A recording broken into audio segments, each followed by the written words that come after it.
¿Te gustaría saber cómo la inteligencia artificial puede transformar la forma de aprender y enseñar? Comienza el podcast Inteligencia Artificial y Educación. Presenta Luis Gómez.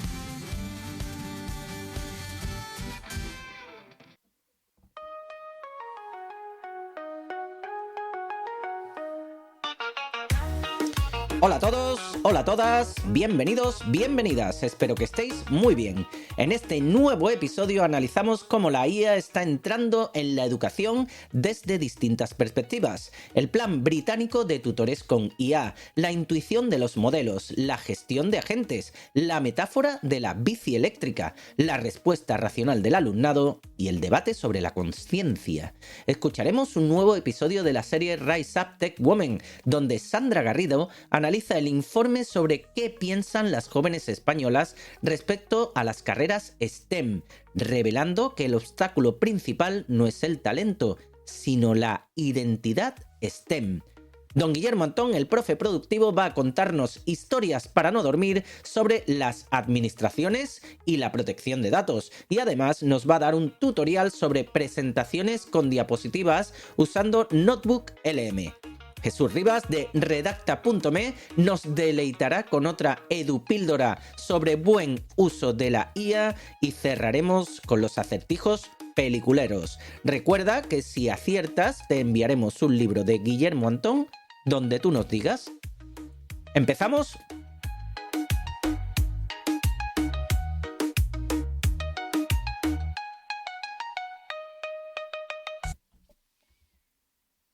Un momento, Doc. ¿De qué estás hablando? ¿Qué nos ocurre en el futuro? ¿Nos volvemos gilipollas o algo parecido?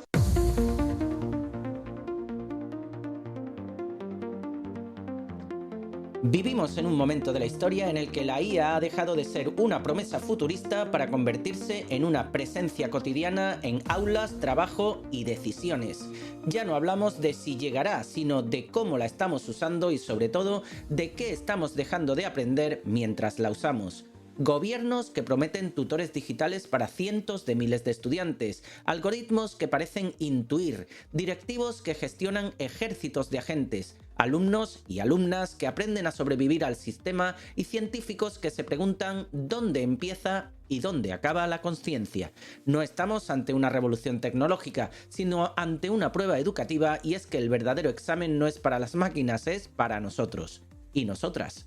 Empecemos por la promesa. El anuncio del Department for Education, con Bridget Phillipson y Lyndall Kendall al frente, se centra en las escuelas del Reino Unido, especialmente en institutos de Inglaterra, en los cursos conocidos como Years 9, 10 y 11, que en España corresponderían aproximadamente a tercero y cuarto de ESO y al primer tramo de bachillerato. Allí comenzarán pruebas con alumnado de entornos desfavorecidos, con la intención de que antes de 2027 estos tutores con IA estén disponibles en los centros públicos. Hasta 450.000 estudiantes podrían recibir apoyo personalizado, una especie de profesor particular universal, gratuito y escalable. La vieja aspiración de la igualdad de oportunidades traducida en algoritmo. Y ojo con la idea de complementar, no sustituir al profesorado. Veremos. Pero justo cuando uno empieza a dejarse llevar por el entusiasmo, lo moderamos y recordamos que la IA no piensa como nosotros, no razona como nosotros, no entiende como nosotros. Funciona más como una intuición estadística gigantesca. Predice, detecta patrones, anticipa palabras, imágenes, soluciones, sin conciencia, sin intención, sin experiencia vivida. François Chollet lo llama automatización cognitiva. No estamos creando pequeños profesores digitales conscientes, estamos creando máquinas extraordinariamente buenas imitando el lenguaje del conocimiento. Ethan Mollick lo explica desde otro ángulo en su clase experimental en Pensilvania. Sus alumnos, sus alumnas montaron startups en 4 días con ayuda de inteligencia artificial. Meses de trabajo comprimidos en horas, prototipos reales, análisis sólidos, presentaciones creíbles. Una locura, pero su conclusión es llamativa. No triunfaron por saber usar la inteligencia artificial, sino porque sabían gestionarla, porque sabían pedir, evaluar, corregir, redefinir, porque tenían criterio. La inteligencia artificial no sustituyó su pensamiento, amplificó el que ya tenían. Aquí encaja como un guante la metáfora de India Harding. La IA es una bicicleta eléctrica, no un cerebro. Te ayuda si sabes pedalear, si no, solo te cansas más rápido. Quien no sabe plantear un problema, con inteligencia artificial solo generará problemas más deprisa. Quien no sabe leer críticamente, con IA solo leerá errores con más fluidez. Quien no sabe aprender, con IA solo memorizará simulacros de aprendizaje. George Dillard lo dice sin rodeos. Los estudiantes, las estudiantes no están fallando, están respondiendo racionalmente al sistema. Si premiamos el mínimo esfuerzo, copiarán. Si premiamos la velocidad, irán deprisa, sin profundidad. Si premiamos el resultado sin proceso, usarán cualquier atajo disponible, incluida por supuesto la IA. No porque sean tramposos, porque son inteligentes dentro de las reglas que les damos. Y mientras tanto, Javier Sampedro nos lanza una pregunta incómoda desde la neurociencia y la filosofía. ¿Dónde está realmente la conciencia? ¿En el cerebro? ¿En la experiencia? ¿En la conexión con el mundo? Su, entre comillas, cerebro en un frasco es una advertencia cultural. Podemos simular funciones, aislar procesos, reproducir comportamientos sin generar conciencia. La IA puede escribir como Borges, resolver como un matemático, razonar como un experto, pero no vive, no sufre, no duda, no se equivoca con sentido, es decir, lo que pasa cuando se aprende. El problema no es la IA, sino creer que basta con ponerla delante del alumnado para que ocurra el milagro. La IA no es neutra, ni inocente, ni mágica, es un espejo amplificador de lo que somos como sistema educativo. La solución: educación con mayúscula y tilde en la O.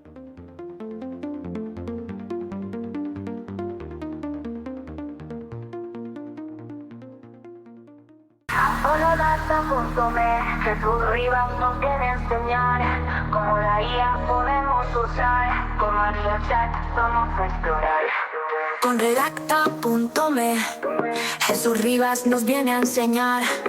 Conocéis la melodía y, por supuesto, conocéis a don Jesús Rivas de redacta.me, listo y dispuesto para darnos otra píldora educativa sobre buen uso con criterio de la inteligencia artificial.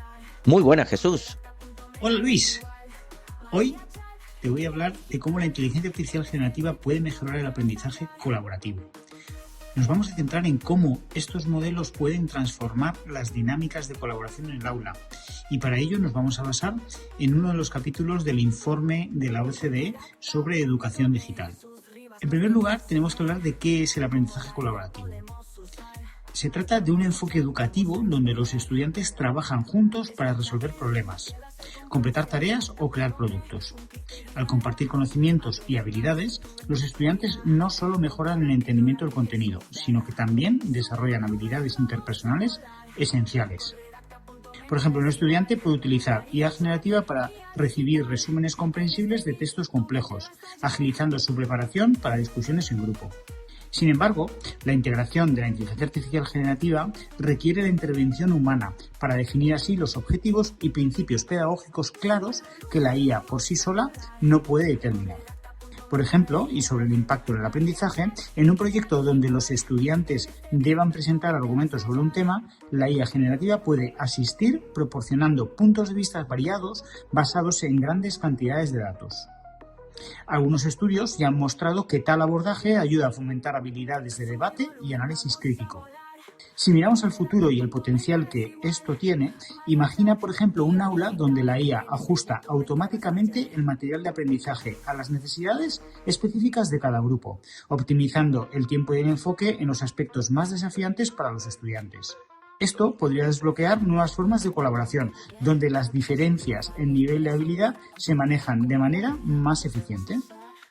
En fin, Luis, la inteligencia artificial generativa presenta un potencial significativo para enriquecer el aprendizaje colaborativo. Sin embargo, maximizar su utilidad requerirá una integración cuidadosa con métodos educativos bien investigados, continuar explorando cómo estos sistemas pueden cumplir con las expectativas educativas de cada centro es lo siguiente. Hasta la semana que viene, Luis. Vamos a volar con redacta.me, nada es igual. María Chat, guía digital. En este beat tu mente va a estallar. Llega el último viernes de cada mes y por supuesto llega un nuevo episodio de Rise Up Tech Woman con Sandra Garrido, que hoy nos va a hablar de por qué las niñas no se ven en la tecnología. ¿Qué sistema hay detrás de la vocación científica? ¿Podemos romper el mito de no soy una buena matemática? Hablamos de identidad STEM, pero como siempre, mejor que nos lo cuente ella. Adelante, Sandra. Hola, te quiero dar la bienvenida a Rise Up Tech Woman, la nueva sección mensual de IA y Educación donde la tecnología se cruza con las voces femeninas. Yo soy Sandra Garrido y te invito a descubrir, imaginar y cuestionar el mundo digital desde otra perspectiva. Hola a todos, de nuevo estamos por aquí un mes más y hoy me gustaría comenzar una serie especial de podcast que va a estar dedicada al Observatorio STEM que ha realizado la Fundación ASTI del año 2025. La Fundación ASTI lo que hace es incentivar la tecnología, podéis mirar todos los programas que tienen para niños, para jóvenes y sobre todo enfatiza mucho el papel de la mujer en STEM. Y hace un par de meses publicaron el Observatorio STEM de qué piensan las jóvenes españolas sobre las STEM. Podéis acceder en internet a él, pero me gustaría hacer una serie de capítulos comentando un poco qué es lo que han encontrado y que lo podamos poner en común. En el informe de qué piensan las jóvenes españolas sobre las STEM, antes de nada, quiero empezar con una idea que lo cambia todo. Durante muchos años hemos pensado que el problema era la falta de talento, que las chicas no elegían STEM porque no querían o porque no podían, porque las matemáticas se les daban mal, por ejemplo. Pero el informe nos dice algo mucho más profundo. El problema no es el talento, el problema es la identidad STEM. Y hoy quiero que veamos un poco qué significa eso, qué significa tener esa identidad y cómo podemos ayudar a las niñas a conseguirla. Antes de nada, ¿qué es esta identidad? Bueno, pues la identidad STEM no es solamente que te gusten las matemáticas, que es lo que todos relacionamos con ello. No es solamente sacar buenas notas, porque también lo pensamos, para estudiar algo relacionado con STEM hace falta sacar buenas notas. Es la capacidad que tenemos de percibirnos a nosotras mismas en relación con estas disciplinas. Por ejemplo, es preguntar a las niñas, soy buena en esto, me veo trabajando en algo relacionado con esto, siento que pertenezco a este mundo, más allá de las matemáticas, sino relacionarla con otras disciplinas como puede ser química, una ingeniería, robótica, pese a que las matemáticas se nos den mejor o peor. El informe explica la relación de las jóvenes con las STEM de manera que no puede entenderse únicamente a partir de ese rendimiento académico, sino que afectan muchas más cosas. Se construye a través de dimensiones afectivas, dimensiones educativas, orientadoras que interactúan entre sí a lo largo del itinerario escolar. Es decir, emociones, confianza, ansiedad, experiencia en el aula, familia, orientación. No es una variable, es un sistema. ¿Qué tiene bueno esto? Que todos podemos aportar nuestro granito de arena a las niñas y jóvenes de las que nos rodean. Todos tenemos una hermana, una prima, sobrina, hija, alguien a nuestro alrededor que podemos influir sobre ellos para darle esa confianza que necesita, enseñarle qué es esto de las STEM, que muchas veces no lo entienden. Entonces, darles esa visión. El informe, ya centrándonos en el informe, ¿qué es lo que ha analizado? Bueno, pues en el estudio se ha basado en 1.649 cuestionarios que se han hecho sobre alumnas de ESO y bachillerato. Incluye dos grupos. Por un lado, alumnas del programa STEM Talent Girl, que si tenéis niñas a vuestro alrededor, os animo a que investiguéis un poco sobre él y qué es lo que hacen, porque las ayudan a encontrar referentes y a ligarles a este mundo. Y aparte, estas alumnas también, estos cuestionarios se realizan sobre un grupo control. Y dentro de estos dos grupos se analizan 5 grandes bloques. Por un lado, la parte de rendimiento académico, por otro, el contexto familiar, la afección hacia las STEM, la experiencia de aprendizaje y la orientación a expectativas provisionales. Como he mencionado antes, se descubre que todo esto influye de cierta manera sobre las niñas. Lo interesante del informe no es cada bloque por separado, es cómo se relacionan entre sí. Porque puedo tener una alumna con muy buen rendimiento académico, pero que no se sienta capaz de enfrentarse a este mundo, que puede tener talento y no verse en ese futuro. Entonces, por mucho que pueda, por mucho que tenga la capacidad, por mucho que le guste, se va a desvincular siempre de este tipo de proyectos. Uno de los ejes centrales del informe también es el rendimiento en matemáticas. No podemos olvidar que las matemáticas son la base de cualquier disciplina STEM, con lo cual el informe tiene un gran foco en el rendimiento en esta asignatura. Pero el documento insiste en algo que es clave, que no importa solo el rendimiento objetivo, importa la percepción del propio desempeño, porque esa percepción influye directamente en la autoconfianza académica y en la toma de decisiones posteriores.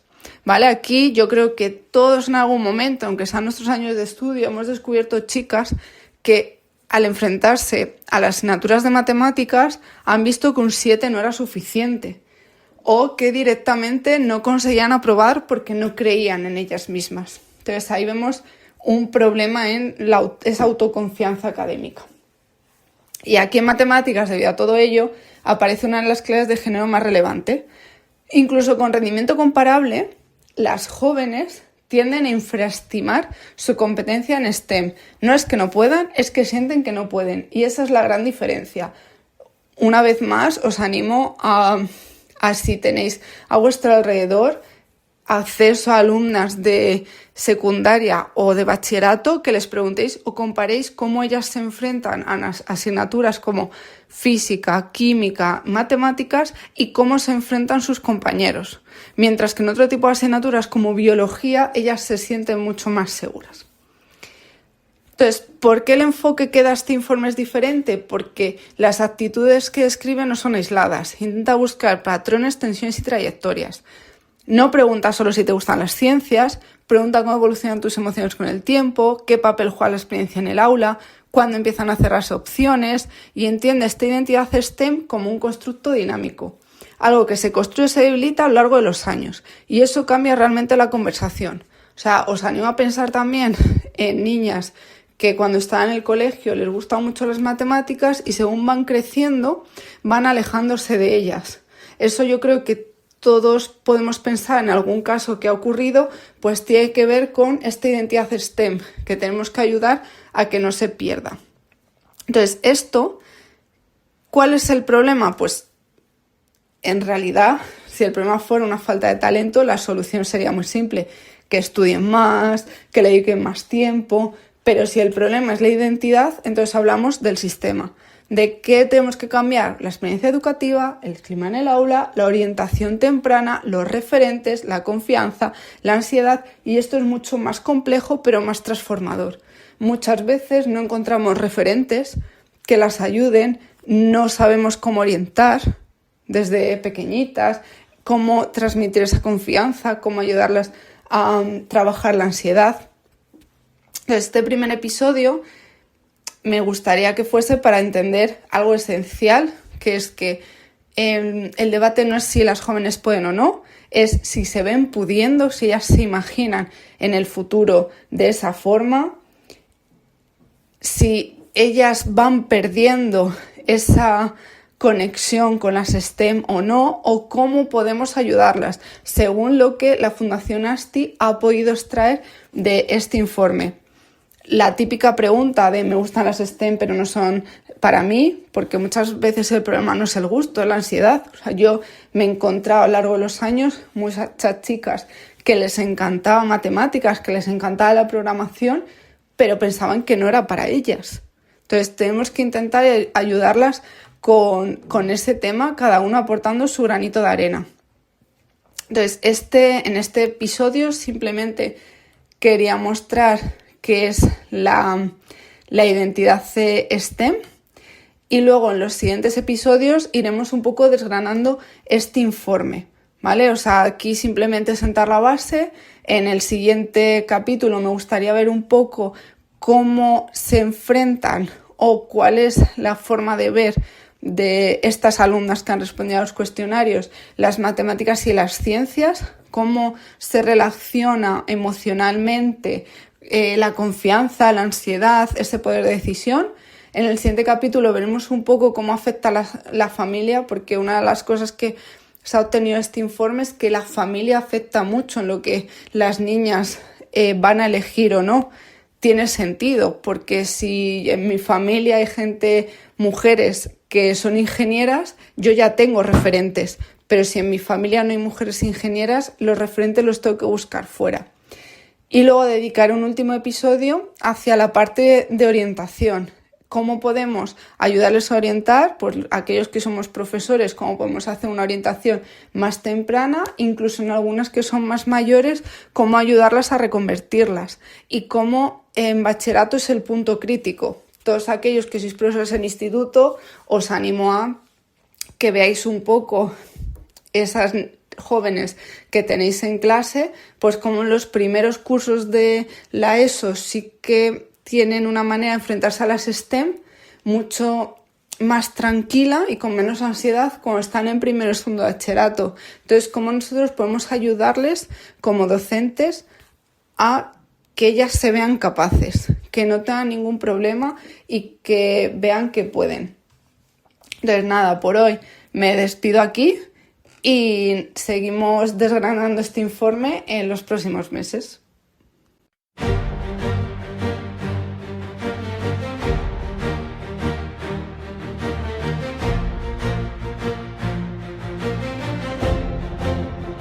Con estos héroes del silencio artificiales, damos la bienvenida de nuevo a don Guillermo Antón, el profesor productivo. Como siempre, un lujo tenerlo por aquí. Muy buenas, Guillermo. Buen día, Luis. Se nos escapa febrero y hoy quiero arrancar con una noticia reciente que tiene que ver con la Consejería de Educación de Andalucía, aunque ya no tenga este nombre. Pero antes que nada, un poco de contexto. Sí, porque parece que llueve sobre mojado. Allá por septiembre arrancamos el curso con las famosas instrucciones para el desarrollo de grupos de trabajo del curso 2025-26.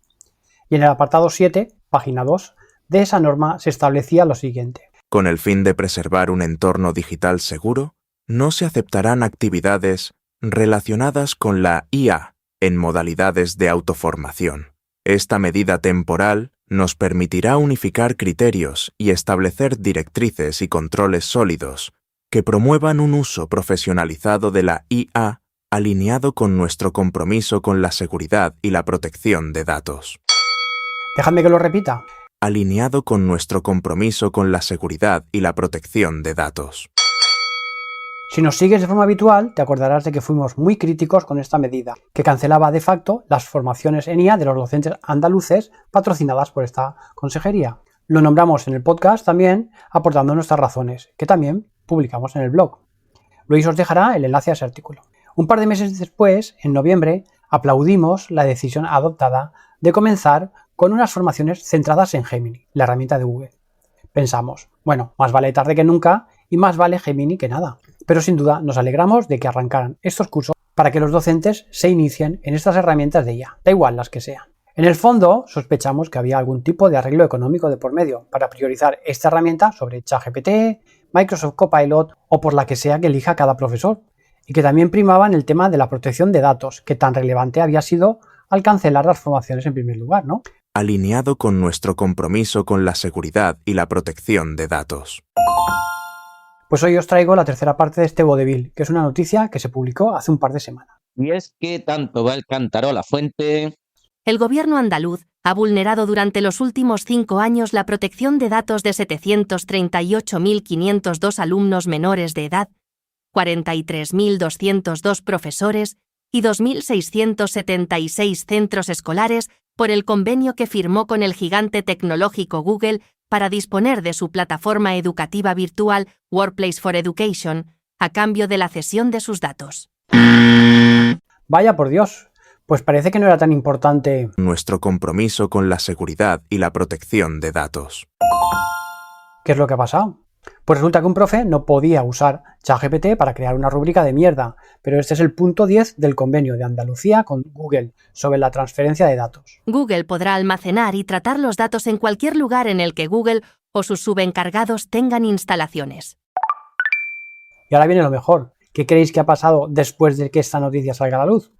Pues si sabemos cómo funciona la administración educativa en Andalucía y probablemente en el resto de España, ya nos podemos imaginar la respuesta. La brecha masiva de datos continúa porque, de momento, la Consejería Andaluza de Desarrollo Educativo y Formación Profesional mantiene el convenio firmado con Google y no ha dado marcha atrás. Pues no ha pasado nada. Así nos va. Y seguro que no acaba, como digo, aquí la historia. Voy a pedir ayuda a ChatGPT o a Gemini para que les asista en la redacción del nuevo acuerdo. La parte contratante de la primera parte será considerada con la parte contratante de la primera parte. Seguiremos informando, pero ahora nos toca ir con las presentaciones hechas con Notebook LM, la herramienta de IA que me tiene enamorado y que ahora, además del libro, va a salir mi curso. Porque yo he venido aquí a hablar de mi libro. El Principito vuelve a renacer. En coreano suave al amanecer. Una maravilla para escuchar. Que nunca deja de impresionar. Pero el póster trae su azote. Con ese extraño principote. 에아이는 별빛처럼 노래를 만들고 어린 왕자의 마음을 전해주고 하지만 한 줄 글자에 흔들려 또 적어버려 프린시포테라고. Hoy nos metemos de lleno en otra de esas funciones que hacen que más de un profe mire a la inteligencia artificial con ojitos brillantes. Hablamos de las presentaciones de diapositivas educativas con Notebook LM. Es tan sencillo como casi todo en esta herramienta. Subes tus documentos, seleccionas lo que quieres usar y la herramienta te monta una presentación lista para proyectar, descargar en PDF o compartir con quien quieras. Además, con ilustraciones generadas con su modelo de moda, el Nano Banana. El proceso es sencillo. Cuenta de Google, creas un cuaderno, subes tus fuentes y marcas una o varias de estas como base. En la parte derecha del cuaderno está el apartado de estudio y entre las opciones aparece presentación. Si haces clic directamente en el botón principal, se genera una presentación automática con parámetros predeterminados, sin tocar nada más. Eso sí, hay que tener un poquito de paciencia. El proceso puede durar entre 10 y 15 minutos y cuando termina aparece en la parte inferior del estudio, junto al resto de notas. En cuentas gratuitas hay un límite de 3 presentaciones diarias, así que te conviene no volverte loco. Os tengo que decir que últimamente, en algunos casos, la presentación comienza a realizarse y al final no se completa. La calidad, siendo sinceros, es bastante buena, si lo que necesitamos es un contenido general, sin demasiadas exigencias de diseño o estructura específica. Ahora bien, si lo que necesitas es tener el control de cada detalle, hay otra vía que es el de las presentaciones personalizadas. Y es que al lado del botón principal hay un pequeño icono del lápiz, y ahí empieza lo interesante. Desde esa ventana de personalización podemos ajustar varios aspectos. Textos más largos o más breves, el idioma, si queremos cambiarlo respecto al del que tiene el cuaderno, y lo más potente es la parte del prompt personalizado, en el que podemos indicar estructura, público objetivo, diseño, paleta de colores, tipo de letra, tono divulgativo, enfoque paso a paso de las diapositivas y sobre todo, lo más importante, el estilo que queremos que se aplique a las ilustraciones, que es lo que va a marcar la diferencia de calidad. Por ejemplo, podemos utilizar un prompt como este. Incluye una portada titulada La IA en educación. Estructura en introducción, ventajas, inconvenientes y conclusión. Lenguaje divulgativo para familias. Diseño colorista e informal, con toques divertidos. Tipografía futurista. Y Notebook lo hace muy bien. Otra opción muy interesante es forzar a que use exactamente los textos que le proporcionamos. Podemos generar previamente el contenido en el chat central, por ejemplo pidiéndole que transforme un documento en una presentación de 10 diapositivas y en cada una de ellas el título y 3 o 4 puntos clave. Después copiamos estos textos en la ventana de personalización y le indicamos claramente que los use sin modificaciones. Ojo con el límite porque solamente podemos incluir unos 5.000 caracteres o unas 900 palabras en estas instrucciones personalizadas, así que hay que sintetizar. Este método nos permite un control casi total de contenido, mientras delegamos en la IA el diseño y las ilustraciones. Ahora vamos a dar un pasito más. Notebook LM permite subir también imágenes de todo tipo y ponerlas como fuentes. Y podemos pedirle que integre estas imágenes en la presentación, aunque no tengamos un control perfectamente preciso, pero las va a integrar. En este punto, la herramienta puede resultar especialmente útil cuando ya tenemos un material preparado y queremos reorganizarlo de forma rápida y añadirle materiales visuales. Ahora os tengo que contar un punto negativo, aparte del que os he dicho que últimamente algunas veces nos saca las presentaciones. Como cualquier modelo de IA, Notebook puede cometer errores. Son poquitos, pero existen. Hay que repasar siempre todos los contenidos de las diapositivas. Generalmente lo que aparece es algún fallo ortográfico extraño, alguna repetición de texto o algunas frases incompletas o algunos pequeños desajustes de formato. Las ilustraciones suelen ser adecuadas y visualmente atractivas, pero el contenido textual puede contener estos errores mínimos, que siempre debemos revisar y que no es fácil de corregir, porque estas presentaciones se descargan como PDF y PowerPoint, pero sin separar los elementos, así que nos puede llevar un buen rato y no siempre vale la pena. Bueno, en resumen, si necesitas una presentación rápida, bien estructurada y visualmente atractiva, Notebook LM es tu elección. Si buscas precisión absoluta, control y coherencia total, tendrás que buscar otra de las soluciones que os hemos contado en el podcast o que he publicado en los artículos de blog. Aquí, con tu permiso, voy a intervenir mínimamente, solamente para comentar que hay que estar todo el día pendiente de las actualizaciones de las presentaciones de Notebook, porque lo último parece que va a ser precisamente eso, modificar, adaptar y ajustar cada diapositiva. En las notas del programa os he dejado un enlace de las últimas publicaciones de Notebook. Por cierto, que estoy preparando un artículo específico sobre la creación de cómics educativos con esta funcionalidad de las presentaciones de Notebook LM. Así que os las traeré por aquí dentro de unos días. ¿Y tú? ¿Ya has probado a crear presentaciones con Notebook LM para tus clases? Cuéntanoslo en los comentarios o en redes y mientras tanto yo me voy a terminar de publicar mi curso en Udemy. Muchas gracias, Guillermo. Dentro de tu productividad, procura descansar. Como siempre, un lujazo tenerte aquí. Hasta la semana que viene. Nos escuchamos en el próximo episodio.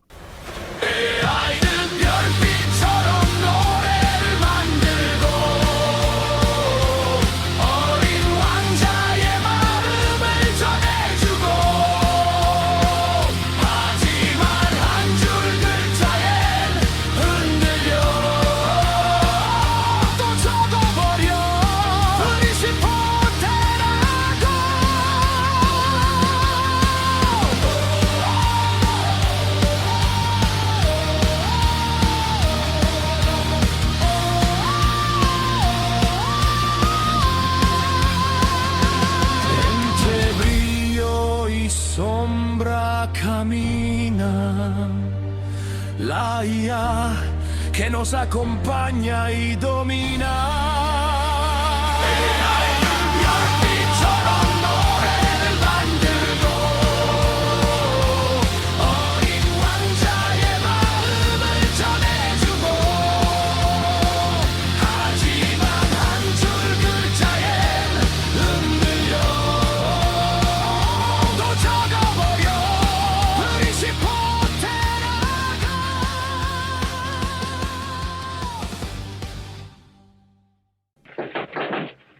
Soy el ayudante del plomero. Tenía el presentimiento de que iba usted a venir. Al plomero lo tiene usted ya en aquel rincón. Puede ir abriendo ese paso con el martillo.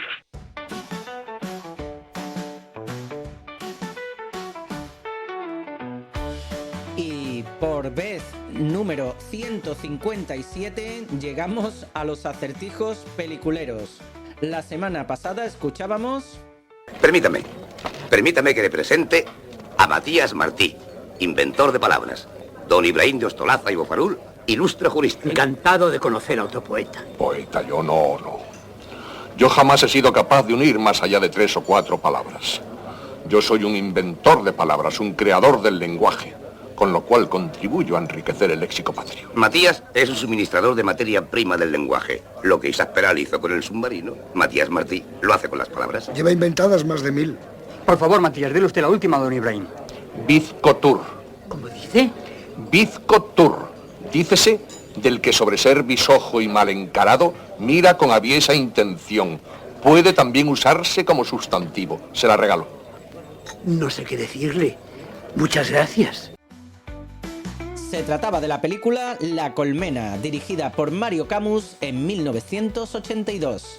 El ganador de esta semana es Ricardo Sorbedo, de Madrid, que se va a llevar a casa el libro ChatGPT para profesores en su edición recién revisada de don Guillermo Antón.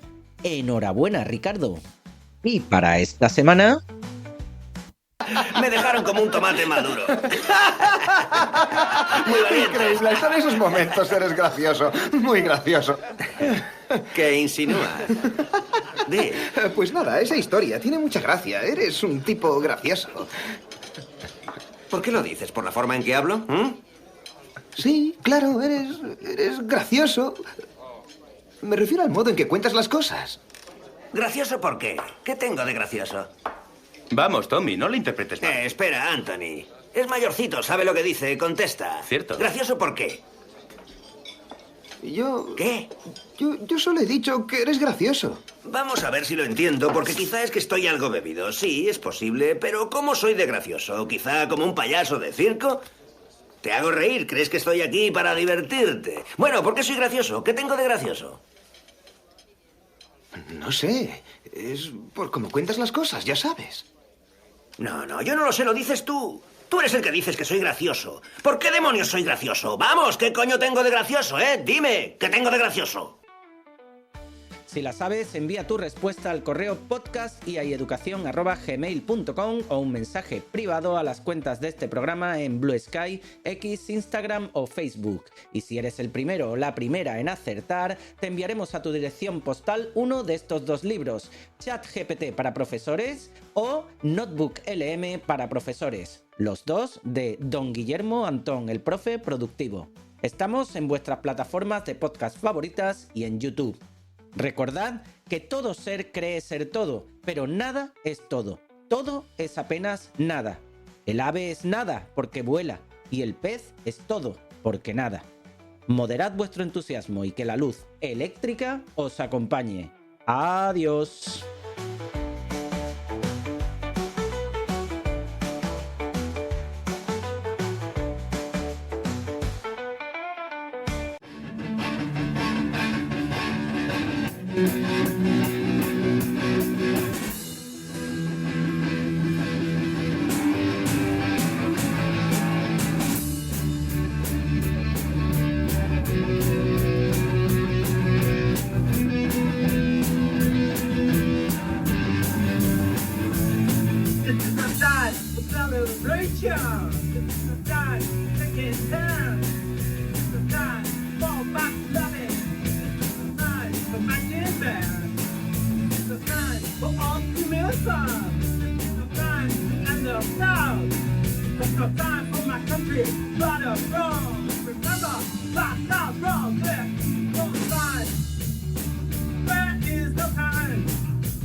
Future is the end.